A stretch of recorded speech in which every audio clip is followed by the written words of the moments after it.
Hi friends, ಎಲ್ಲರಿಗೂ ನಮಸ್ಕಾರ. ಎಲ್ಲರಿಗೂ ನಮ್ಮ ಚಾನಲ್ಗೆ ಸ್ವಾಗತ. ನಾನಿವತ್ತು ಮ್ಯಾಂಗೋಯಿಂದ ಬರ್ಫಿ ಮಾಡೋದು ತೋರಿಸ್ತಾ ಇದ್ದೀನಿ. ಇದು ಚೀ ಕನ್ಸಿಸ್ಟೆನ್ಸಿಲಿ ಇರುತ್ತೆ, ತುಂಬ ಚೆನ್ನಾಗಿರುತ್ತೆ. ಇದು ಇವಾಗ ಮ್ಯಾಂಗೋ ಎಲ್ಲ ಸೀಸನಲ್ಲೂ ಸಿಗ್ತಾ ಇರೋದ್ರಿಂದ ನೀವು ಮಾಡ್ಕೋಬೋದು. ತುಂಬ ಟೇಸ್ಟಿಯಾಗಿರುತ್ತೆ. ಎಲ್ಲರಿಗೂ ಈ ರೆಸಿಪಿ ಇಷ್ಟ ಆಗುತ್ತೆ. ಬನ್ನಿ ಇವಾಗ ಈ ರೆಸಿಪಿ ನೋಡೋಣ. ನಾನಿಲ್ಲಿ ಒಂದು ಪ್ಯಾನ್ ಇಟ್ಕೊಂಡಿದ್ದೀನಿ. ನೋಡಿ, ಒಂದು ಫುಲ್ ಬೌಲಷ್ಟು ಮಾವಿನ ಹಣ್ಣಿನ ಪಲ್ಪ್ ತೊಗೊಂಡಿದ್ದೀನಿ. ಆಲ್ಮೋಸ್ಟ್ ಇದಕ್ಕೆ 4 ಮಾವಿನ ಹಣ್ಣಿನ ಪಲ್ಪ್ ಹಾಕ್ಕೊಂಡಿದ್ದೀನಿ.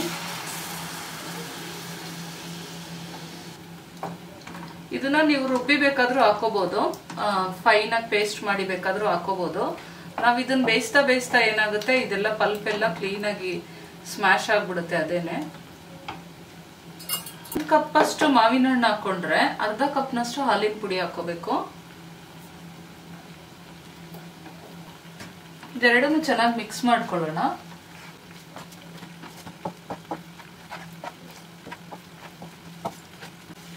ಇದು ಬೇರೆ ಬರ್ಫಿ ಎಲ್ಲ ಮಾಡ್ತೀವಲ್ಲ, ಅದಕ್ಕಿಂತ ಸ್ವಲ್ಪ ಬೇಗನೆ ಆಗುತ್ತೆ ಇದು. ನಾನಲ್ಲಿ ನೀರೇ ಹಾಕೊಂಡಿಲ್ಲ, ಆ ರೀತಿ ಪಲ್ಪ್ ತಗೊಂಡಿದ್ದೀನಿ. ಬರೀ ಮಾವಿನ ಹಣ್ಣಿನ ಪಲ್ಪ್ ಅಷ್ಟೇ.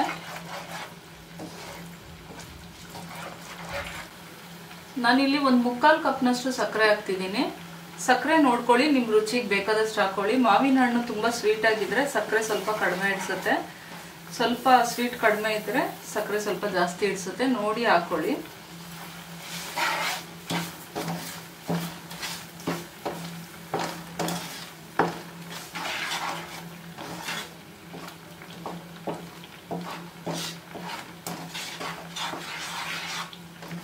ನೀವು ನೋಡ್ಬೋದು, ಇಲ್ಲಿ ನೋಡಿ ಸಕ್ಕರೆ ಹಾಕಿದ್ಮೇಲೆ ಸ್ವಲ್ಪ ಅದು ತೆಳ್ಳಗಾಗಿದೆ. ಇವಾಗ ಇದೆಲ್ಲ ಗಟ್ಟಿ ಆಗಬೇಕು. ಬರ್ಫಿ ಕನ್ಸಿಸ್ಟೆನ್ಸಿ ನಿಮಗೆ ಗೊತ್ತೇ ಇರುತ್ತೆ. ಇದು ಪೂರ್ತಿಯಾಗಿ ಗಟ್ಟಿ ಆಗಬೇಕು. ಅಲ್ಲಿವರೆಗೂ ನಾವು ಇದನ್ನು ಬೇಯಿಸ್ಕೋಬೇಕು. ನಾನಿಲ್ಲಿ ಒಂದು ಅರ್ಧ ಸ್ಪೂನಷ್ಟು ಏಲಕ್ಕಿ ಪುಡಿ ಹಾಕ್ತಿದ್ದೀನಿ. ಇದನ್ನು ಗಟ್ಟಿ ಆಗೋವರೆಗೂ ನಾವು ಚೆನ್ನಾಗಿ ಕುದಿಸ್ಕೊಳ್ಳೋಣ. ಇದನ್ನ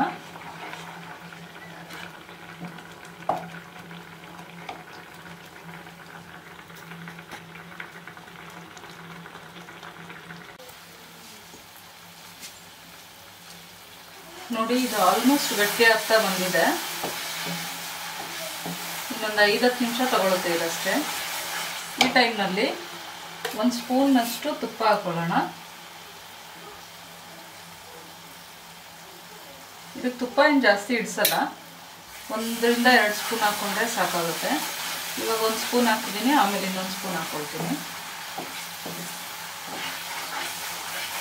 ನಾವು ತುಪ್ಪ ಹಾಕಿದ ತಕ್ಷಣ ಈ ಸೈಡ್ಸಲ್ಲೆಲ್ಲ ಏನು ಅಂಟ್ಕೊಂಡಿರುತ್ತೆ ಅದೆಲ್ಲ ಬಿಟ್ಕೊಂಡು ಬಂದ್ಬಿಡುತ್ತೆ.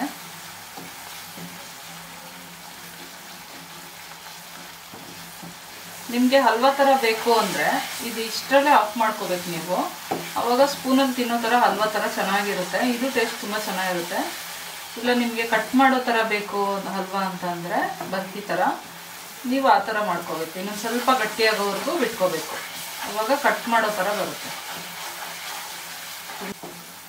ಈ ಥರ ನೀವು ಮಾಡಿಟ್ಕೊಂಡು ನೀವು ವರ್ಷಗಟ್ಟಲೆ ಇದನ್ನ ಫ್ರೀಝರ್ನಲ್ಲಿ ಸ್ಟೋರ್ ಮಾಡ್ಕೋಬೋದು. ಫ್ರಿಜ್ನಲ್ಲಿ ಇಡೋಕ್ಕಾಗಲ್ಲ ವರ್ಷಗಟ್ಟಲೆ ಅಂದರೆ. ಫ್ರಿಜ್ನಲ್ಲಿ ಇಟ್ಟರೆ 1-2 ತಿಂಗಳಲ್ಲಿ ಖಾಲಿ ಮಾಡಿಬಿಡ್ಬೇಕಾಗುತ್ತೆ. ಅದೇ ನೀವು ಫ್ರೀಝರ್ನಲ್ಲಿ ಇಟ್ಕೊಂಡ್ರೆ ನಿಮಗೆ ವರ್ಷಗಟ್ಟಲೆ ಇದನ್ನ ನೀವು ಸ್ಟೋರ್ ಮಾಡ್ಕೋಬೋದು.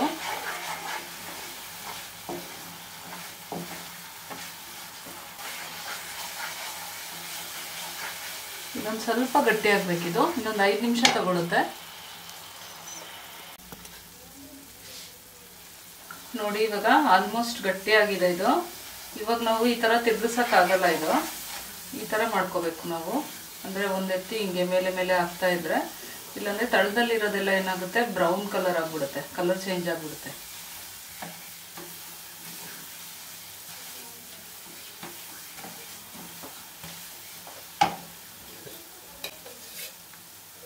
ಇವಾಗ ಇನ್ನೊಂದು ಸ್ಪೂನ್ ತುಪ್ಪ ಹಾಕ್ತಿದ್ದೀನಿ ಲಾಸ್ಟ್ಗೆ. ಇಷ್ಟೇನೆ, ಟೋಟಲಾಗಿ 2 ಸ್ಪೂನ್ ತುಪ್ಪ ಹಾಕಿದ್ದೀನಿ.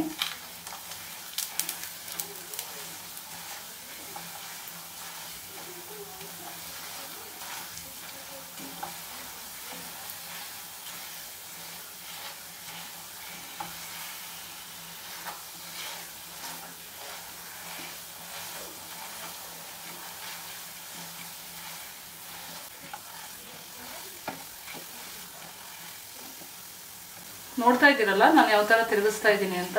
ಈ ಥರನೇ ತಿರುಗಿಸ್ಕೋಬೇಕು ಇದನ್ನ.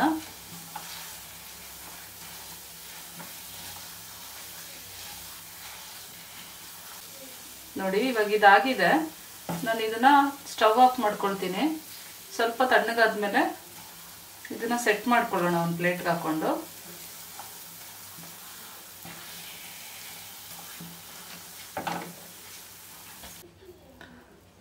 ನಾನಿಲ್ಲಿ ಒಂದು ಪ್ಲೇಟ್ ತಗೊಂಡಿದ್ದೀನಿ. ಸ್ವಲ್ಪ ತುಪ್ಪ ಹಾಕೊಂಡು ಗ್ರೀಸ್ ಮಾಡ್ಕೊಳ್ತಿದ್ದೀನಿ.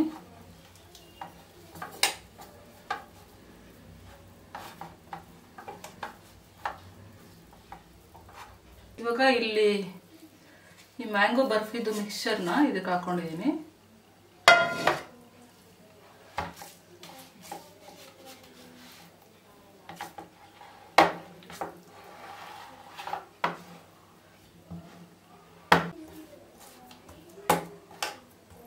ಇವಾಗ ಇದನ್ನ ಒಂದು ಈವನ್ ಆಗಿ ಸ್ಪ್ರೆಡ್ ಮಾಡ್ಕೋಬೇಕು ನಾವು.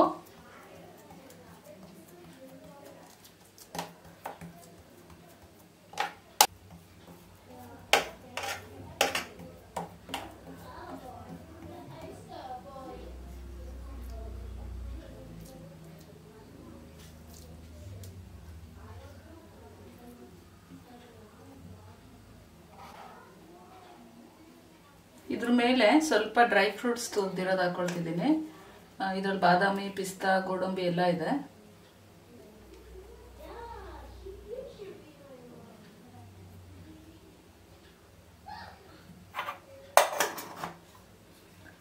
ಸ್ವಲ್ಪ ಡೆಕೋರೇಷನ್ಗೋಸ್ಕರ. ನಿಮಗೆ ಬೇಡ ಅಂದ್ರೆ ನೀವು ಇದನ್ನ ಸ್ಕಿಪ್ ಮಾಡ್ಕೊಳ್ಳಿ.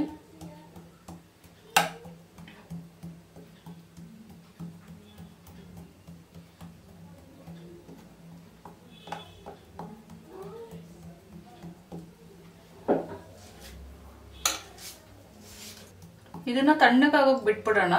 ಈ ತಣ್ಣಗಾದ್ಮೇಲೂ ಕಟ್ ಮಾಡ್ಕೋಬಹುದು. ತಣ್ಣಗಾದ್ಮೇಲೆ ಕಟ್ ಮಾಡಕ್ ಬರಲ್ಲ ಅಂತ ಏನಿರಲ್ಲ. ತಣ್ಣಗಾದ್ಮೇಲೂ ಮಾಡ್ಕೋಬಹುದು. ಆಕ್ಚುಲಾಗಿ ಹೇಳ್ಬೇಕು ಅಂದ್ರೆ ತಣ್ಣಗಾದ್ಮೇಲೆ ಕಟ್ ಮಾಡ್ಕೊಳಕ್ ಸುಲಭ ಇದು. ನಾನು ಈ ತಣ್ಣಗಾದ್ಮೇಲೆ ನಿಮಗೆ ಕಟ್ ಮಾಡ್ಕೊಂಡು ತೋರಿಸ್ತೀನಿ.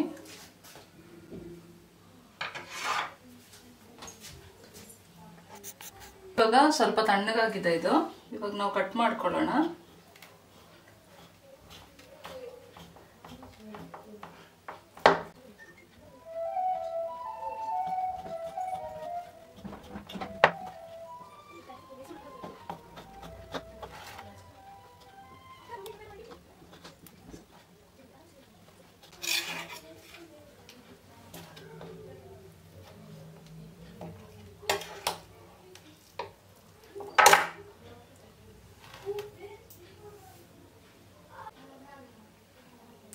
ತುಂಬ ಅಂದರೆ ತುಂಬ ಟೇಸ್ಟಿಯಾಗಿರುತ್ತೆ.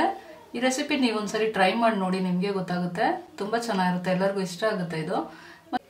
ನಿಮ್ಮೆಲ್ಲರಿಗೂ ಈ ರೆಸಿಪಿ ಇಷ್ಟ ಆಯಿತು ಅಂತ ಅನ್ಕೊಂಡಿದ್ದೀನಿ. ಇಷ್ಟ ಆಗಿದ್ರೆ ಲೈಕ್ ಬಟನ್ ಮೇಲೆ ಕ್ಲಿಕ್ ಮಾಡಿ. ನನ್ನ ಚಾನಲ್ನ ಸಬ್ಸ್ಕ್ರೈಬ್ ಮಾಡಿಲ್ಲ ಅಂದರೆ ಪ್ಲೀಸ್ ನನ್ನ ಚಾನಲ್ ಸಬ್ಸ್ಕ್ರೈಬ್ ಮಾಡ್ಕೊಳ್ಳಿ ಫ್ರೆಂಡ್ಸ್. ಮತ್ತೆ ಸಿಗೋಣ ಇನ್ನೊಂದು ವಿಡಿಯೋದಲ್ಲಿ. ಅಲ್ಲಿವರೆಗೂ ಟೇಕ್ ಕೇರ್. Thank you.